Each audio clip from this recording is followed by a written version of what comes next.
हमारे blood bank में major portion जो है वो हमारे एबीओ ब्लड ग्रुप सिस्टम का है। इससे कॉमनली बनने वाले सवाल जो हैं, ज्यादातर जो पास पेपर्स में भी रिपीट हुए हैं या जो हमें भी आए हैं, वो एक तो आप लोगों के प्रैक्टिकल पोर्शन से आ गया। आपकी एबीओ ग्रुपिंग टेक्निक्स, उसमें आपकी दोनों टेक्निक, एक वो आप लोगों को याद हो स्लाइड टेक्निक है, और जो आपकी दूसरी है ट्यूब टेक्निक, और फॉरवर्ड ग्रुपिंग और रिवर्स ग्रुपिंग, ये दोनों चीजें, ठीक है।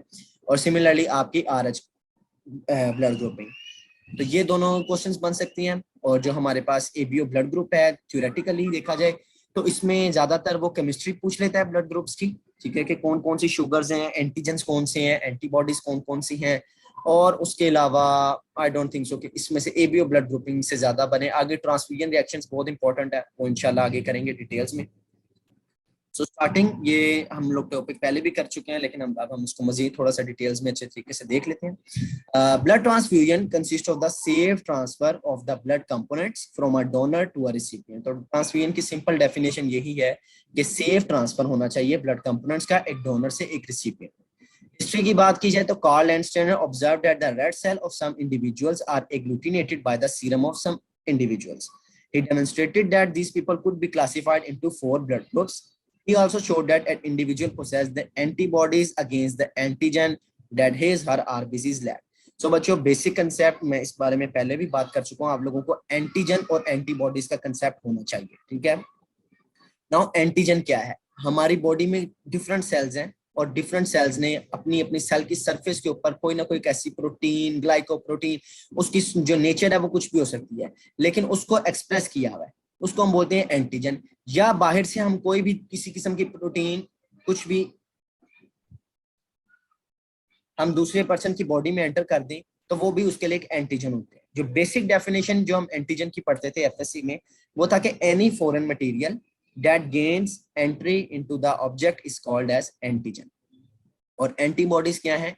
एंटीबॉडीज हमारे पास इम्यूनोग्लोबुलिन्स हैं, प्रोटीन्स हैं, जो कि हमारा इम्यून सिस्टम बनाता है अगेंस्ट ए स्पेसिफिक एंटीजन, ठीक है। आप लोग इम्यूनोहिस्टोकेमिस्ट्री पढ़ रहे हो, इम्यूनोहिस्टोकेमिस्ट्री में आप लोगों को बहुत अच्छे तरीके से एंटीजन और एंटीबॉडीज का कंसेप्ट होना चाहिए, क्योंकि यही कंसेप्ट आगे आप लोगों की थर्ड ईयर इम्यूनोलॉजी और सीरोलॉजी में, और इवन आगे आपकी थ्रू आउट द लाइफ आप लोगों को ये कंसेप्ट अगर आपके अच्छे हैं, आप लोगों को एंटीजन एंटीबॉडीज के बारे में पता है, तो फिर आप लोगों के लिए काम करना बहुत आसान है। लेकिन एबीओ ब्लड ग्रुपिंग सिस्टम में हमने सिर्फ इतना याद रखना है कि जोन सा एंटीजन प्रेजेंट है उसके खिलाफ एंटीबॉडीज नहीं बनेगी, और जोन सा एंटीजन एब्सेंट है उसके खिलाफ एंटीबॉडीज बनेगी। बस ये दो लाइंस अपने ज़हन में बिठा लें, या सिंपल ये लाइन बिठा लें कि जोन सा एंटीजन नहीं है उसके अगेंस्ट एंटीबॉडीज बन जाएंगी, दैट इज इट। अगर ए एंटीजन है तो कौन सा एंटीजन नहीं है? बी। बी नहीं है तो एंटीबॉडीज किसके खिलाफ बन जाएगी? Anti B antibodies. अब हमें यह पता है कि हमारे पास पूरे ब्लड ग्रुप, जो हमारे पास एबीओ ब्लड ग्रुप सिस्टम है, इसके अंदर सिर्फ और सिर्फ हमारे पास 2 एंटीजन है। वो लंबा चौड़ा काम में सिर्फ 2 एंटीजन, ए एंटीजन और बी एंटीजन, ठीक है।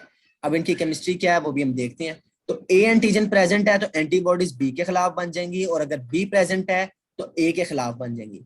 अगर ए और बी दोनों प्रेजेंट है तो कोई एंटीबॉडीज नहीं बनेगी, और अगर ए और बी दोनों एब्सेंट है तो दोनों के खिलाफ एंटीबॉडीज बन जाएंगी। So this is the basics of the ABO blood group system, कि आपको पता होना चाहिए एंटीजन और एंटीबॉडीज का। The clinical significance of the blood group in blood transfusion is that individual who lacks a particular blood group antigen, जिसके पास particular blood group antigen नहीं है, may produce antibodies reacting with that antigen, which may leads to a transfusion reaction। तो वो antibodies बना सकता है, वो antibodies जो उस antigen के साथ react करेंगे। Approximately 400 red blood cells group antigens have been described। Amazing। 400 red blood cells के ग्रुप हैं, हम सिर्फ एबीओ को देखते हैं। इसके अलावा एमएनएस है, कैल है, डफी है, और भी पता नहीं कुछ और काफी ज्यादा है, लेकिन हमारे पास जो मेजर जिसकी क्लिनिकल इंपॉर्टेंस है वो हमारे पास एबीओ है। The different blood group antigens vary greatly in their clinical significance, with ABO and RH groups being the most important. Now ABO group antibodies। अच्छा, एंटीबॉडीज से पहले तो आप लोगों को कंसेप्ट हो गया एंटीजेंस का। जी यहाँ देखें, एंटीजेंस हैं, आप लोग पीछे देख रहे हो, आप लोगों के पास ये जो पीछे देख रहे हो ये आपके पास सेल मेम्ब्रेन है, ठीक है। सेल मेम्ब्रेन का वही स्ट्रक्चर जो हम लोग बेसिक स्ट्रक्चर है, यहाँ पर अंदर फॉस्फोलिपिड्स के मॉलिक्यूल हैं और बाहर जो भी स्ट्रक्चर प्रोटीन इन लेयर और लिपिड्स और प्रोटीन की बाई लेयर बनती है, वो उसके ऊपर एंटीजन लगा होता है। एज एंटीजन सबसे पहले लगता है। GAL mean galactose and FUC means fucose. So ये लाजमी याद रखना है जब आपको केमिस्ट्री से रिलेटेड क्वेश्चन आए। तो सबसे पहले आप जिक्र करते हो अपने एज एंटीजन का, ठीक है। अब अगर इस एज एंटीजन के ऊपर एन एसिटाइल ग्लैक्टोजामीन आकर लग जाए, ये GALNAC एन एसिटाइल ग्लैक्टोजामीन, अगर तो ये आकर इसके ऊपर लग जाए तो हमारे पास ये उसी एज एंटीजन को कन्वर्ट कर देगी कि ये अब ए एंटीजन। कन्वर्ट क्या मतलब, उसका नाम चेंज हो जाएगा कि पहले वो एच एंटीजन था, अब वो कन्वर्ट हो गया है ए एंटीजन। और अगर इसके ऊपर सिंपल हमारे पास जो है हमारे पास ग्लैक्टोज शुगर लगती है तो ये बी एंटीजन है। सो बेसिक केमिस्ट्री में याद रखें, रेड ब्लड सेल है, रेड ब्लड सेल की सरफेस है सेल मेम्ब्रेन। सेल मेम्ब्रेन के ऊपर एक एंटीजन लगा हुआ है जिसको हम बोलते हैं एच एंटीजन। एच एंटीजन की कंपोजिशन क्या है, ग्लैक्टोज और फ्यूकोज, ठीक है। अब इस ग्लैक्टोज और फ्यूकोज के ऊपर एन एसिटाइल ग्लूकोजामीन अगर आकर लग गया है तो वो कन्वर्ट हो जाएगा ए एंटीजन में, और अगर आकर ग्लैक्टोज अटैच हो गया तो वो कन्वर्ट हो जाएगा बी एंटीजन में। अगर दोनों लग गए हैं तो ए और बी दोनों हैं, और अगर दोनों में से कोई भी नहीं है तो हमारे पास H antigen of a chain of the sugars attach to the lipids और protein which are the integral part of the cell membrane. Lipids और प्रोटीन यहाँ पर है, इंटेग्रल पार्ट इसके ऊपर चेन लगी हुई है शुगर्स की चेन है, जिसके एंड पर टर्मिनल पे क्या है, ग्लैक्टोज और fucose. The H antigen of the blood group O. अब जाहिर है कि यहाँ पर अब इसके ऊपर कोई भी नहीं लगा हुआ, तो इसका मतलब ये क्या होगा, ब्लड ग्रुप ओ होगा। यहाँ पर ये लग गया तो ये ए, यहाँ पर ये लग गया तो ये B. The H antigen of the O blood group has the terminal fucose. The A antigen has an additional acetyl galactosamine, N-acetyl galactosamine, and the B antigen has additional galactose. तो अगर हमने ग्लैक्टोज का addition करवा दिया तो blood group B बन जाएगा, N acetyl ग्लैक्टोजामीन का करवा दिया तो ये ए बन जाएगा। और ये जेनेटिकली डिफाइन होती हैं चीजें, पीछे से ब्लड ग्रुप आपको पता है मैटरनल और पैटर्नल दोनों साइड से आता है, जीन्स में लिखा होता है कि हाँ भाई कौन सी शुगर ऐड करवानी है। सिर्फ और सिर्फ ग्लैक्टोज फ्यूकोज रहेगी तो ओ ब्लड ग्रुप, अगर ग्लैक्टोज फ्यूकोज के साथ एन एसिटाइल ग्लैक्टोजामीन अटैच हो गया तो ए, अगर ग्लैक्टोज अटैच हो गया बी, अगर दोनों अटैच है तो ए। ये हो गया आपके पास एंटीजन का कॉन्सेप्ट। एंटीबॉडीज हम बात कर चुके हैं कि जो हमारा इम्यून रिस्पॉन्स है वो एंटीबॉडी जो एंटीजन्स होते हैं उनके अगेंस्ट एंटीबॉडीज डेवलप करते हैं। अब हमारी बॉडी में जो एंटीजन एब्सेंट है उसके अगेंस्ट एंटीबॉडीज बना लेनी है हमारे इम्यून सिस्टम का थोड़ा सा आपको प्रीव्यू दूं तो हमारे पास इम्यून सिस्टम में हमारे पास टी लिम्फोसाइट्स और बी लिम्फोसाइट्स दोनों हैं। इनको कि बी लिम्फोसाइट्स जब मैच्योर हो जाते हैं तो वो प्लाज्मा सेल्स में मैच्योर होते हैं, प्लाज्मा सेल एंटीबॉडीज बनाना शुरू करते हैं। नाउ एंटीबॉडीज की टाइप्स हैं IgM, IgG, IgA, IgD और IgE, 5 टाइप की एंटीबॉडीज जो कि हमारी बॉडी बनाती है। अब एबीओ एंटीबॉडीज का कंसेप्ट थोड़ा सा जरा वहां से हट गया है। एबीओ एंटीबॉडीज हमारे पास जो है ना वो है डिफरेंट एंटीबॉडीज, और आरएच हमारे पास है डिफरेंट एंटीबॉडीज। एपीओ की जो टाइप है ये हमारे पास यूजुअली IgM है, और they react optimally at the cold temperature 4 degree Celsius, although reactive at 37 degree Celsius, and they are called as cold antibodies. ठीक है। Now ABO antibodies, the most important of these natural antibodies are anti-A and anti-B. ठीक है, anti-A antibodies अगर A antigen नहीं है और अगर B नहीं है तो anti-B antibodies। ये उनकी प्रॉपर्टीज हैं जो कि आप लोगों ने याद रखनी है फिंगर टिप्स पर कि यूजुअली IgM है, IgM की क्लास से है, कोल्ड टेम्परेचर पर रिएक्ट करती हैं मैक्सिमम टेम्परेचर, लेकिन 37 डिग्री सेल्सियस पर भी रिएक्शन शो करती हैं, और इनको कोल्ड एंटीबॉडीज कहा जाता है।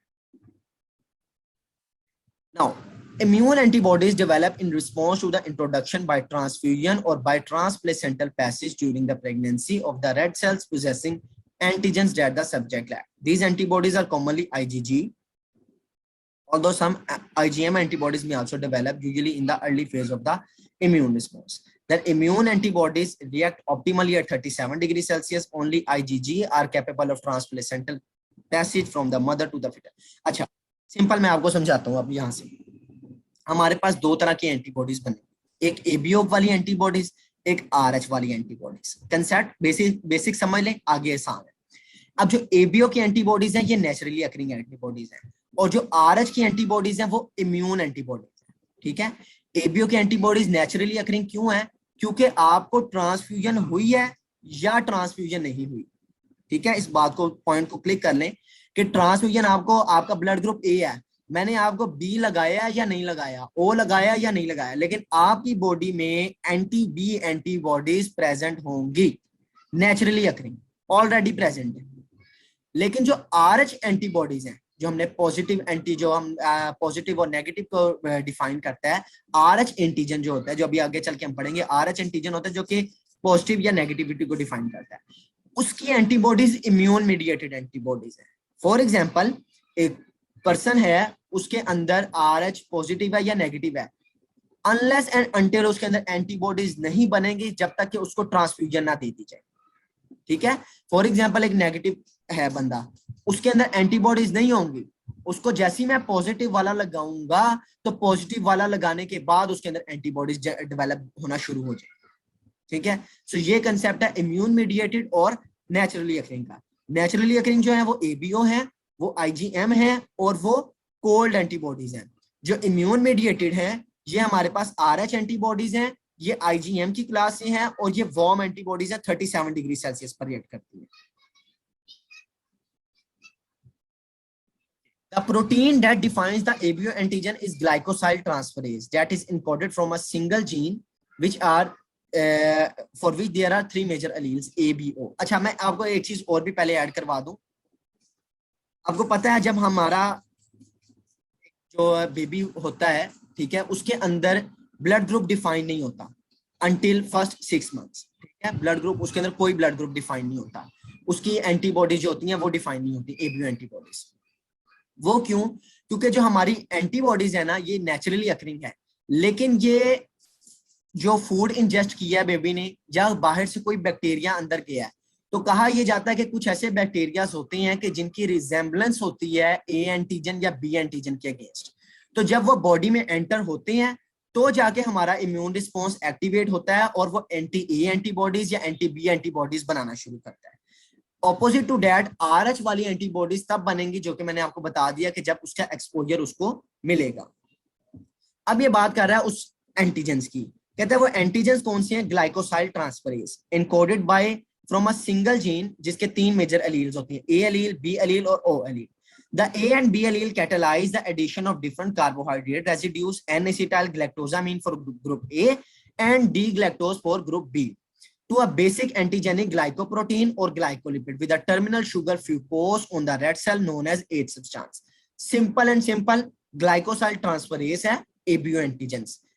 एक जीन है जिसके 3 एलील हैं, एक A एलील, दूसरा B और तीसरा O।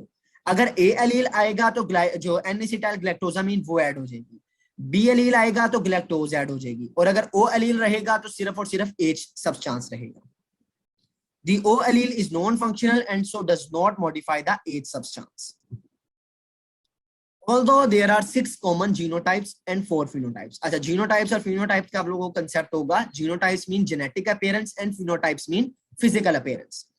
The A allele actually itself has 2 variants, A1 and A2। अब आप लोगों को याद आएगा, मैंने आप लोगों के साथ एक क्लिनिकल शेयर किया था कि जिसमें हम लोगों को, मैंने आई थिंक सो, मुझे उसकी डिटेल्स नहीं याद, लेकिन एक जो हम लोग ने ब्लड ग्रुपिंग की थी उसकी हमारे पास डिटेल्स दी गई थी, तो उसकी डिटेल्स में कुछ वेरिएशन नजर आ रही थी। तो वो वेरिएशन जो थी वो अब आप लोगों को याद आ जाना चाहिए कि वो A1 और A2, मैंने आपको बताया था कि A एलील में हमारे पास जो ब्लड ग्रुप A है, इसके अंदर भी 2 टाइप्स आती हैं, ब्लड ग्रुप A1 और ब्लड ग्रुप A2। लेकिन A2 जो है वो हमारे पास इतनी ज्यादा क्लिनिकल सिग्निफिकेंस उसकी नहीं है, इसलिए हम ज्यादातर A1 या A ही मेंशन करते हैं, which further complicates the issue, but these are of the minor clinical significance. A2 cells react more weakly than A1 with anti-A, and the patients who are A to B can be wrongly grouped as B। मतलब कहने का ये है कि अगर blood group A है, अब blood group A ने किसके साथ रिएक्ट करना है? एंटी-A एंटीबॉडीज के साथ, ठीक है। अब हमने कह दिया भाई ब्लड ग्रुप A में तो फर्दर 2 सेल्स हैं, A1 और A2। हमने A1 को एंटी-A के साथ रिएक्ट करवाया तो बड़ा स्ट्रॉन्ग रिएक्शन आया, हमें पता लग गया कि यार ये स्ट्रॉन्ग रिएक्शन कर रहा है। लेकिन A2 को जब एंटी-A एंटीबॉडीज के साथ रिएक्ट किया तो बड़ा ही वीक रिएक्शन आया, और वो इतना हुआ कि पता भी ना चले। तो वो कह रहा है कि अगर एक ऐसा पर्सन है कि जिसका ब्लड ग्रुप BA2 है, BA1 होता तो ब्लड ग्रुप आ जाता AB, जिसको हम नॉर्मल मेंशन करते हैं AB। लेकिन अगर BA2 है तो हमने B है, हमने उसको एंटी बी के साथ रिएक्ट करवाया, उसने रिएक्शन दे दिया, हमने कहा इसके अंदर बी एंटीजन प्रेजेंट है, ब्लड ग्रुप B। और A2 था, हमने एंटी ए के साथ रिएक्शन करवाया तो बड़ा ही वीक रिएक्शन हुआ है, हमें पता भी नहीं चला, तो हमने A2B को सिंपल जो है ना रॉन्गली ग्रुप मेंशन कर दिया as B। The A, B and H antigen are present on most body cells including white cells and the platelets। बाकी के सेल्स पर भी ये एंटीजन प्रेजेंट होते हैं। Now, naturally occurring antibodies to A and B antigens, usually IgM, but occasionally IgG, are found in the plasma of the subjects whose cells react the corresponding। Found कहां पर होती हैं? Plasma में, हमें पता है सीरम में। ये वंस अगेन वही स्ट्रक्चर हमारे पास आ गया ब्लड ग्रुप ए और ब्लड ग्रुप बी का। नाउ ब्लड ग्रुप की फिनोटाइप्स और जीनोटाइप्स। फिनोटाइप क्या है? ब्लड ग्रुप ओ है, ब्लड ग्रुप ए है, ब्लड ग्रुप बी है और ब्लड ग्रुप ए बी। अच्छा, ये इस साल सप्लीमेंट्री का क्वेश्चन आया है, ठीक है, एंटीजेंस का और जीनोटाइप्स और फिनोटाइप भी आई थिंक सो उसमें था, लेकिन ये साल सप्लीमेंट्री हिमाटोलॉजी का जो पेपर हुआ है उसमें ये क्वेश्चन आया है ब्लड बैंकिंग के पोर्शन से, कि जितने एंटीजेंस हैं और उन एंटीजेंस को जो है ना ब्लड एबीओ ब्लड ग्रुपिंग या एंटीजेंस के बारे में बताएं। तो वहां पर आपने ये पूरा टेबल बनाना है, ठीक है। अब जीनोटाइप क्या हो सकती है इसमें? ओ। इसके अंदर जीनोटाइप क्या हो सकती है कि होमोजाइगस और हेट्रोजाइगस। होमोजाइगस है तो डबल ए, और अगर हेट्रोजाइगस है तो ए और ओ। इसके अंदर होमोजाइगस है तो डबल बी, और हेट्रोजाइगस है तो बी और ओ। और ये तो आपको पता है कोडोमिनेंस है ए और बी। एंटीजन इसमें कौन सा होगा? ओ, इसमें होगा ए, इसमें होगा बी और इसमें ए बी। और एंटीबॉडीज इसमें एंटी ए और एंटी बी, इसमें एंटी बी, इसमें एंटी ए और इसमें नन। यानी कि पूरी की पूरी ब्लड बैंकिंग या सॉरी पूरा का पूरा एबीओ ब्लड ग्रुप सिस्टम ना, आपको अगर ये 4 लाइनों का अच्छे तरीके से इनकी एक्सप्लेनेशन पता है ना, कि फिनोटाइप क्या है, जीनोटाइप क्या है, एंटीजन क्या है, एंटीबॉडीज क्या है और किसमें कौन कौन सी होंगी, तो इट मींस कि आप लोगों का पूरा जो ये एबीओ ब्लड ग्रुप सिस्टम है ना, ये आप लोगों का क्लियर है, ठीक है। तो इस टेबल को आप लोग अच्छे तरीके से याद कर लें, क्योंकि सम टाइम मिक्स हो जाता है कि ए ब्लड ग्रुप है, एंटीबॉडीज कौन सी होंगी या एंटीजन कौन सा होगा। तो ये क्लियर है तो इट मींस आप लोगों को वो भी क्लियर है।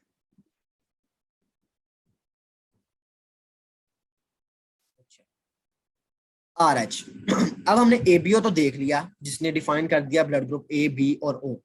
अब हमने एक और एंटीजन हमें मिला जिसको हम RH एंटीजन बोलते हैं, रेसिस मंकी से उसका जहां से वो डिस्कवर हुआ था उसके नाम की बेस पे, रेसिस मंकी, जिसकी बेस पे हम अपने ब्लड ग्रुप को पॉजिटिव या नेगेटिव फिनोटाइप डिस्क्राइब कर सकते हैं। The RH blood group loci is composed of 2 related structural genes, RHD and RHCE। अब थोड़ी सी जेनेटिक्स है इसकी, इसको आप लोगों ने समझना है। ये देखें genetics of RH। RH antigen यहाँ पर समझ लें, नीचे RH एंटीजन ने बनना है। बनने से पहले आपको पता है हमारे पास बॉडी में ट्रांसक्रिप्शन और ट्रांसलेशन का प्रोसेस है, सेंट्रल डोग्मा जिसको बोलते हैं, कि जीन से मैसेंजर आरएनए और मैसेंजर आरएनए से वो प्रोटीन या वो एंटीजन बनेगा। यहाँ पर नीचे अब ये जो भी इसमें से होगी उसके बाद ट्रांसलेशन, तो उसके बाद एंटीजन बन जाए, ठीक है। अब जीन को देखें, RH एंटीजन बंदे के पास है, एक बंदा ऐसा है जिसके पॉजिटिव ब्लड ग्रुप है, उसके अंदर जीन्स प्रेजेंट है। इस जीन के अंदर 2 एलील्स होंगे, एक D और एक C और E। अब इसमें जो मेजर क्लिनिकल इंपॉर्टेंस है ना, वो इस कैपिटल D की है। जिस बंदे के पास ये कैपिटल D ट्रांसलेट हो गया, यानी कि उसके पास ये D वाला जीन आ गया, इसका मतलब है वो पॉजिटिव है। बाकी E और C हो ना हो, इसका मतलब वो नेगेटिव है, ठीक है। यहां पर अब यहां से देखिए, अब ये CDE का नोमेनक्लेचर है, यानी कि अब आप लोग सिर्फ ये याद रख लें कि एक जीन है, उसके 3 एलील्स हैं, C, D और E। कैपिटल D आने की सूरत में पॉजिटिव, अगर कैपिटल D ना आया तो नेगेटिव। अब पहला देखें, स्मॉल cd, इसका RH स्टेटस देखें, ये नेगेटिव है। अब यहां से देखें, इधर से ये 2 कैपिटल हो गए, C और D कैपिटल हो गए, ये E और बाकी सब छोटे हैं, लेकिन एक D कैपिटल आ गया, इट मींस पॉजिटिव। यहां से देखें, इधर भी CD कैपिटल हो गए, इधर भी CD कैपिटल हो गए, D कैपिटल पॉजिटिव। इधर से एक सिंगल DE पॉजिटिव, तो ये कैपिटल D आ गया, ये पॉजिटिव। और यहां से ये दोनों CD ये DE पॉजिटिव हो गया, तो यहां तो इसका मतलब है कि कैपिटल D वो जीन है या वो एलील है जिसकी क्लिनिकल सिग्निफिकेंस है कि अगर ये पेशेंट पर्सन के पास है तो इसका मतलब वो RH पॉजिटिव है। अब देखें, the RHD gene may be either present or absent, giving the RH positive or RH negative phenotype respectively. Alternative RNA splicing of RHCE gene generate 2 proteins which encodes the C or C और ई और ए gene, ये जो हमारे पास ये आया है, ये भी साथ एक एलील है, और अगर इसकी अल्टरनेटिव स्प्लाइसिंग करते हैं, इसको जो स्प्लाइस करते हैं, तो इससे हमें जो जीन्स मिल सकते हैं वो कैपिटल ई, स्मॉल ई और कैपिटल सी और स्मॉल सी। इसकी डिटेल में इतना ना जाए, बस कैपिटल डी पर फोकस रखें। A shorter nomenclature for Rh phenotype is commonly used. वही nomenclature जो अभी हमने डिस्कस किया। Rh antibodies rarely occur naturally नहीं होती, and therefore immune antibodies that result from the previous transfusion or pregnancy. ये वो लाइन है जिसकी तमहीद मैंने अभी पीछे बांधी, नेचुरल और इम्यून में।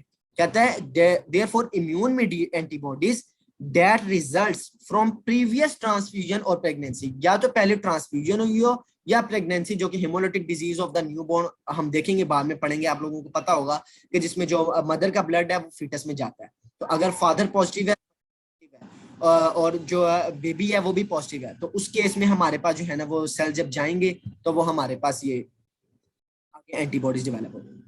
Now anti-D is responsible for most of the clinical problems associated with the system, and simple subdivision of subject into Rhd positive and Rhd negative using anti-D antibody is sufficient for routine clinical process. Anti-C, anti-capital C, small c, anti-capital E, small e are occasionally seen and may cause both transfusion reactions and hemolytic disease of the newborn. Anti small D does not exist, तो anti capital D exist करेगा, anti small D exist नहीं करेगा। MCQ के हवाले से important point है कि वो पूछ सकता है कि आरएच में आपको कौन सी एंटीबॉडीज शो होती है। पहली ऑप्शन देगा एंटी स्मॉल डी, दूसरी ऑप्शन देगा एंटी कैपिटल डी, तीसरी ऑप्शन देगा both of these, none of these. तो सिर्फ और सिर्फ एंटी कैपिटल डी वाली एंटीबॉडीज शो होंगी, एंटी स्मॉल डी वाली एंटीबॉडीज बनती ही नहीं है। Rh antibodies rarely and therefore immune antibodies that result from the previous pregnancy, और ये वही बात आ गई, and responsible for the clinical problems, और वही चीज जो मैंने अभी आपको प्रीवियसली बता दी। ये है जी आपके पास अदर ब्लड ग्रुप्स। एबीओ है जो कि हम ऑलमोस्ट यूनिवर्सल है, हम हर जगह किया जाता है। उसके अलावा आरएच है, केल है, डफी है, किड है, लूथरन है, लुइस है, पी है, एमएन है और ली है। तो एटलीस्ट इनके नाम आप लोग याद रख लेना, क्योंकि ये भी क्वेश्चन जो है ना वो पूछ सकता है कि हमारे पास जो different types of the blood groups हैं, इनको इनके नाम लिखें या इनको डिस्क्राइब करें, तो उसमें आप लोगों ने परेशान नहीं होना, सिर्फ इनके नाम याद रखें। ओके, अब मैं इस सारे के सारे आप लोगों के आज के टॉपिक को रिवीजन दे दूं। तो आज हमने देखा एबीओ ब्लड ग्रुप सिस्टम और आरएच ब्लड ग्रुप सिस्टम, ठीक है। बेसिस क्या है दोनों की, एंटीजन और एंटीबॉडीज। एंटीजन और एंटीबॉडीज के पीछे कंसेप्ट क्या है कि जौन सा एंटीजन एब्सेंट होगा उसके अगेंस्ट एंटीबॉडीज डेवलप हो जाएंगी। अब पहले एबीओ की बात करते हैं, एबीओ के एंटीजन की पहले बात करते हैं। हमारे आरबीसीज हैं, उनकी सरफेस के ऊपर एक एच सब्सटेंस लगा हुआ है, वो कोई भी ब्लड ग्रुप हो होना है। ये नहीं है कि ओ ब्लड ग्रुप करते हैं, नहीं, ओ ब्लड ग्रुप का मतलब है कि कोई भी नहीं है तो सिर्फ और सिर्फ एच, ठीक है। इनकी जेनेटिक्स देख लेना आप लोग, 9 पे I think so blood grouping होती है, 19 पे क्रोमोसोम नंबर एच होता है। बॉम्बे फिनोटाइप का केस आएगा तो वहां पर एच को मजीद डिटेल में देखेंगे। अच्छा, तो हमारे पास आरबीसीज है, आरबीसीज के सरफेस के ऊपर ऑलरेडी एच सब्सटेंस लगाकर आरबीसी बाहर भेज दिए गए। अब जीन्स देखेंगे, अच्छा भाई हमने ब्लड ग्रुप ए है, उसका ए जीन जो आया है हमारे पास वो आ गया है, तो उन्होंने क्या करना है, एन एसिटाइल एक शुगर है उसको सिंथेसाइज करना है, और उसको सिंथेसाइज करने के बाद उस एच सब्सटेंस पर लगा देना है। जैसी उस एच सब्सटेंस पर लगेगी अब ब्लड ग्रुप बन जाएगा ब्लड ग्रुप ए, ये होगा ए एंटीजन। इसी तरह अगर बी के जीन्स प्रेजेंट है, उन्होंने ग्लैक्टोज बनानी है, ग्लैक्टोज बना के ऐड कर देनी है और ब्लड ग्रुप बन जाएगा बी। अगर दोनों के जीन्स प्रेजेंट हैं तो दोनों एंटीजेंस बनेंगे, दोनों शुगर्स बनेंगी और ब्लड ग्रुप ए बी। अगर कोई भी एंटीजीन्स प्रेजेंट नहीं है, कोई एंटीजन नहीं बनेगा, ब्लड ग्रुप ओ होगा, ओ जो होगा वो नॉन फंक्शनल होगा, कुछ भी नहीं करेगा, उस एच सब्सटेंस को ऐसे का ऐसे ही रहने देगा। ये हो गया हमारे पास एंटीजन। एंटीबॉडीज की बात हमने कर ली कि एंटीजन जो कि प्रेजेंट नहीं है उसके अगेंस्ट एंटीबॉडीज बन गई, ठीक है। एंटी ए एंटीबॉडीज और एंटी बी एंटीबॉडीज। सो याद रखना कि वहां पर हमारे पास 3 एंटीजेंस हैं, ए बी ओ, 2 एंटीबॉडीज हैं, एंटी ए एंटीबॉडी और एंटी बी एंटीबॉडी। इनका डिफरेंस क्या है, एंटी ए और एंटी बी नेचुरली अकर है, मतलब कि बर्थ के टाइम के बाद या आफ्टर 6 मंथ ये डेवलप हो जाती हैं, रिगार्डलेस ऑफ दैट कि आप लोगों को ब्लड ट्रांसफ्यूज किया गया है या नहीं किया गया। ठीक है, आईजीएम की क्लासें हैं और कोल्ड रिएक्टिव एंटीबॉडीज हैं। कोल्ड रिएक्टिव एंटीबॉडीज आप लोगों ने अभी भी, आप लोगों का हिमोलिटिक एनीमियास का चैप्टर है, वहां पर आप लोग कोल्ड एंटीबॉडीज और वार्म एंटीबॉडीज का कंसेप्ट वहां पर भी है। कोल्ड वो होती हैं जो मैक्सिमम रिएक्शन शो करती हैं लो टेम्परेचर पर, 4 डिग्री पर, और आईजीएम की क्लास होती है। और जो दूसरी बात करेंगे फॉर्म, वो आगे चल के। अच्छा, एंटी ए और एंटी बी ये याद कर लिया, उसके बाद ये याद कर लिया नेचुरली अकरिंग है, उसके बाद याद कर लिया आईजीएम की क्लास हैं और 4 डिग्री सेल्सियस पर रिएक्ट करेंगे और कोल्ड एंटीबॉडीज हैं। ये हो गया हमारे पास इनका।